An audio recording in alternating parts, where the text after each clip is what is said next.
வணக்கம். கதிரவன் நியூஸின் இரவு நேர பிரதான செய்திகள். முதலில் தலைப்புச் செய்திகள். முல்லைத்தீவில் அரங்கேறிய பயங்கரம், போலீசார் குவிப்பு. கண்டி பேரகராவில் பாவனைக்கு உதவாத 2000 கரிபனிஸ்கள். உயர்தர பரிச்சாதிகளுக்கான இறுதி திகதி அறிவிப்பு. நெல்லூர் ஆலயத்துக்கு செல்லும் மக்களுக்கு விசேட அறிவிப்பு.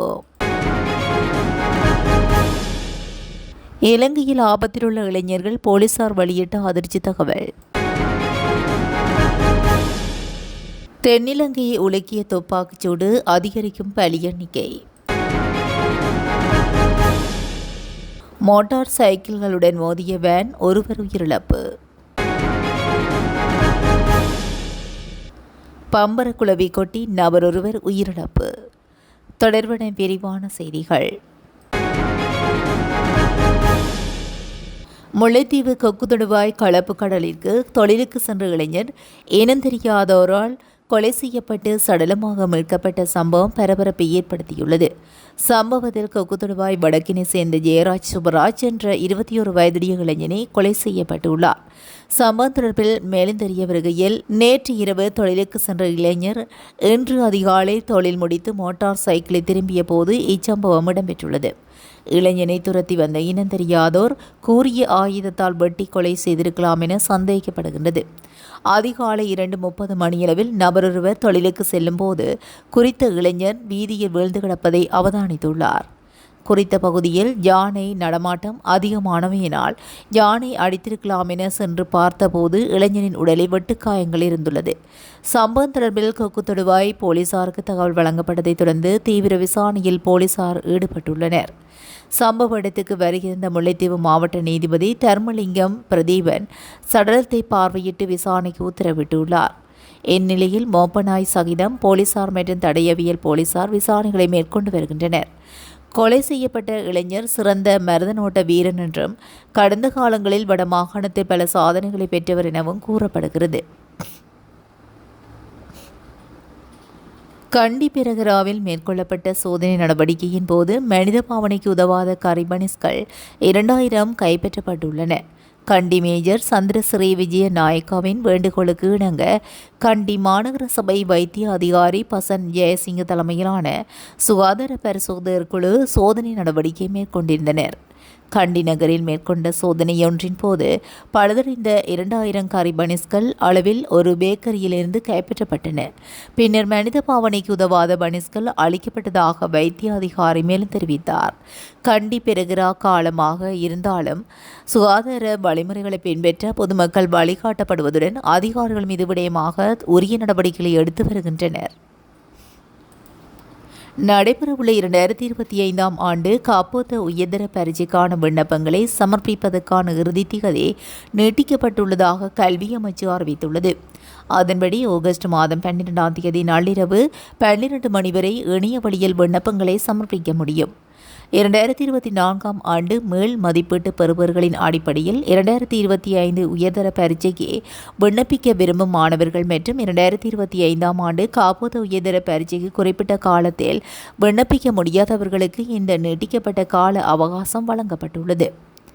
எனவே இந்த சலுகை காலம் எந்த ஒரு காரணத்தை கொண்டும் மேலும் நீட்டிக்கப்படாது என்று கல்வி அமைச்சு வெளியிட்ட அறிக்கையில் தெரிவிக்கப்பட்டுள்ளது.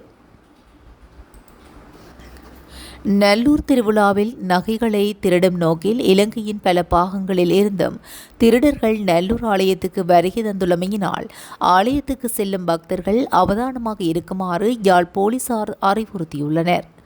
ஆலய சூழலில் திருடர்களின் நடமாட்டம் காணப்படுவதால் போலீசார் இந்த எச்சரிக்கையை விடுத்துள்ளனர். எனவே ஆலயத்துக்கு தங்க நகைகளை அணிந்து வருவதை தவிர்க்குமாறும் அணிந்துள்ள தங்க நகைகளில் கவனம் செலுத்துமாறும் போலீசார் கோரியுள்ளனர். அத்துடன் போலீஸ் சீருடை மற்றும் சிவில் உடைகளில் போலீசார் ஆலய சூழல்களில் கடமையில் ஈடுபடுத்தப்பட்டுள்ளனர் எனவும் அருகில் உள்ளவர்கள் தொடர்பில் சந்தேகங்கள் எழுந்தால் போலீசாருக்கு உடன் அறிவிக்குமாறும் போலீசார் கோரியுள்ளனர். அதேவேளை ஆலய சூழல்களில் கண்காணிப்பு கேமராக்கள் பொருத்தப்பட்டு அனைவரும் கண்காணிக்கப்பட்டு வருவதாகவும் போலீசார் தெரிவித்துள்ளனர். இலங்கையில் இதுவரை குற்ற செயல்களில் ஈடுபடாத இளைஞர்கள் தற்போது புதிதாக குற்ற செயல்களில் ஈடுபடும் போக்கு அதிகரித்திருப்பதாக போலீஸ் பயிற்சி கல்லூரியின் வெளி விரிவுரையாளரும் குற்றவியல் நிபுணருமான DMS தம்மிக்க பண்டார தெரிவித்துள்ளார். இலங்கையில் சமீபத்திய துப்பாக்கிச்சூடு மற்றும் போதைப்பொருள் தொடர்பான குற்றங்கள் குறித்து ஆய்வு ஒன்று நடத்தப்பட்டுள்ளது. இதன்படி மாதத்துக்கு சுமார் 40 இளைஞர்கள் புதிய குற்றங்களில் ஈடுபடுவது கண்டறியப்பட்டுள்ளதாக தம்பி பண்டார தெரிவித்தார். நாட்டில் நடைபெறும் குற்றங்களை சர்வதேச மட்டத்துடன் ஒப்பிடும்போது அது ஒரு குறிப்பிட்ட அளவிலான அதிகரிப்பை காட்டுவதாகவும் அவர் கூறியுள்ளார். பொருளாதாரம் படிப்படியாக வளர்ந்து வரும் சூழலில் இதுபோன்ற ஒரு விடயம் நாட்டுக்கு நல்லதல்ல எனவும் அவர் சுட்டிக்காட்டியுள்ளார். பொரளையில் நடந்த துப்பாக்கிச்சூட்டு சம்பவத்தில் காயமடைந்த கொழும்பு தேசிய வைத்தியசாலையில் அனுமதிக்கப்பட்ட மற்றொரு இளைஞர் சிகிச்சை பலனின்றி உயிரிழந்துள்ளார். குறித்த துப்பாக்கிச்சூட்டு சம்பவம் நேற்று இரவு 8:40 மணியளவில் பொரளை ஷகஸ்புரவில் உள்ள சிறிசர உயன மைதானத்தில் நடைபெற்றது. ஸ்கூட்டரில் வந்த இரு அடையாளம் தெரியாத நபர்கள் T56 ரக துப்பாக்கியை பயன்படுத்தி 5 இளைஞர்களை குறிவைத்து தாக்குதல் நடத்தியதாக காவல்துறையினர் தெரிவித்தனர். இதில் சுமார் 20 தொடக்கம் 25 தோட்டாக்கள் பயன்படுத்தப்பட்டதாகவும் தாக்குதலின் பின்னர் குற்றவாளிகள் தப்பியோடியதாகவும் காவல்துறை விசாரணைகளில் தெரிய வந்துள்ளது. காயமடைந்த 5 இளைஞர்களும் கொழும்பு தேசிய வைத்தியசாலையில் அனுமதிக்கப்பட்டனர்.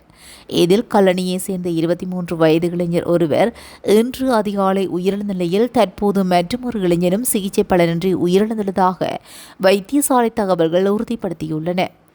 மீதமுள்ள இருவரின் உடல்நிலை கவலைக்கிடமாக உள்ளதாகவும் அவர்களுக்கு தீவிர சிகிச்சை பிரிவில் சிகிச்சை அளிக்கப்பட்டு வருவதாகவும் ஒருவருக்கு அறுவை சிகிச்சை மேற்கொள்ளப்பட்டதாகவும் வைத்தியசாலையின் பிரதிபலிப்பாளர் வைத்தியர் ரொக்ஸான் பெல்லென தெரிவித்துள்ளார். காவல்துறையினரின் ஆரம்பகட்ட விசாரணையில் இரு போதைப்பொருள் கடத்தல்காரர்களுக்கு இடையிலான மோதலின் விளைவாகவே இந்த துப்பாக்கிச்சூடு நடந்திருக்கலாம் என சந்தேகிக்கப்படுகின்றது.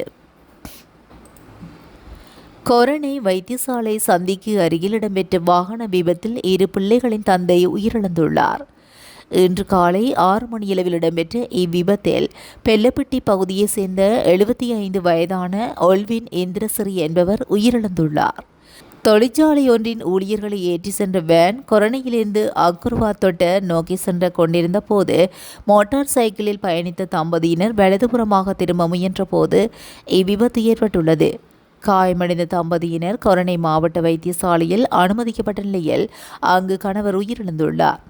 வேன் சாரதியின் அதிக வேகமே விபத்து காரணம் என விசாரணையில் தெரிய வந்ததை அடுத்து சாரதி கைது செய்யப்பட்டுள்ளதோடு மேலதிக விசாரணைகள் மேற்கொள்ளப்பட்டு வருகின்றது. சாமிமலை பகுதியில் இன்று மதியம் குளவிக்கொட்டுக்கு இலக்கான நபர் ஒருவர் உயிரிழந்துள்ளார். குளவிக்கொட்டுக்கு இலக்கானவர் சாமிமலை கொரண பெருந்தோட்ட மார்க்கத்துக்கு உரிதான ஓல்டன் தோட்ட கிங்கோரா பிரிவை சேர்ந்த சிவா கனகரட்னம் எனும் 36 வயதுடையவர் என தெரிவிக்கப்பட்டுள்ளது. இன்று மதியம் தான் வளர்க்கும் பசுவிற்கு புல்வெட்டி கொண்டு குடிநீர் குழாய் செம்மனிட்ட சென்ற வேளையில் அதிக விஷமுள்ள பம்பர குளவி கொட்டுக்கு இலக்கான நிலையில் டிகோயா கிழங்கன் ஆதார வைத்தியசாலைக்கு கொண்டு சென்ற வேளையிலேயே உயிரிழந்துள்ளார். சடலம் டேகோயா கிழங்கன் ஆதார வைத்தியசாலையில் உள்ள பிரேத அறையில் வைக்கப்பட்டுள்ளதுடன் மெஸ்கிலியா போலீசார் விசாரணை நடத்தி வருகின்றனர். இத்துடன் இரவு நேர பிரதான செய்திகள் நிறைவடைகின்றன. தொடர்ந்தும் செய்திகளோடு இணைந்திருக்க கதிரவன் நியூஸுடன் இணைந்திருங்கள். நன்றி, வணக்கம்.